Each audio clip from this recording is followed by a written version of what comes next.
Обвинителството бара притвор за 53 годишниот Жарко Гроздановски, кој е осомничен за убиство на Климе Митревски, сопственик на угостителскиот објект Климентов Конак, лоциран во стариот дел на Охрид.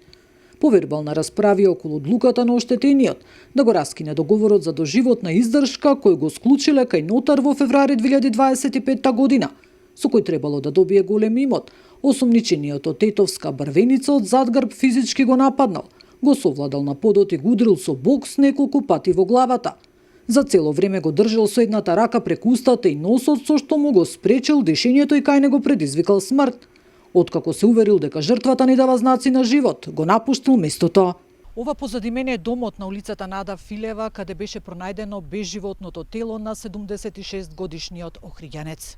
Против осомничениот охридската полиција поднесе кривична пријава за убиство. СВР Охрид во текот на денешниот ден поднесе кривична пријава против 53 годишен жител на тетовското село Брвеница, поради постојани основи на сомнение за сторено кривично дело убиство поврзано со членот 2 од користолюбие.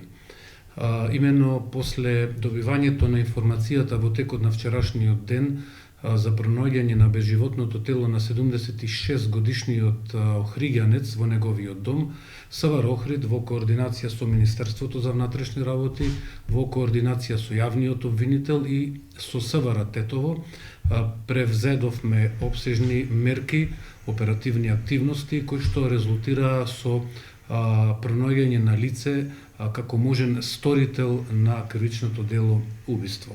Од СВР Охрид вела дека станува збор за лице кое е добро познато на полицијата. Името на Жарко Гроздановски од Брвеница се поврзува и со настан кога бил уапсен во 2019 во својство на лидер на организацијата Христијанско братство, кој со видеоснимка објавена на социјалната мрежа Facebook му се заканува на поранишниот премиер Зоран Заев и на сите останати членови на владата. Се работи за лице кое што е од тетовското село Брвеница на возраст од 53 години, против кого во изминатиот период поднесена е една кривична пријава за говор на омраза, искажена преку социјални мрежи кон една личност, пошто превземени се разбира се мерки во делот на расветлувањето на тоа дело, докажано е делото, потврдени се наводите и поднесена е соодветна кривична пријава против него. Со оглед на тоа дека за ова кривично дело е предвидена казна затвор од најмалку 10 години или доживотен затвор, поради опасност од бегство и можност осомничениот да ја попречува кривичната постапка,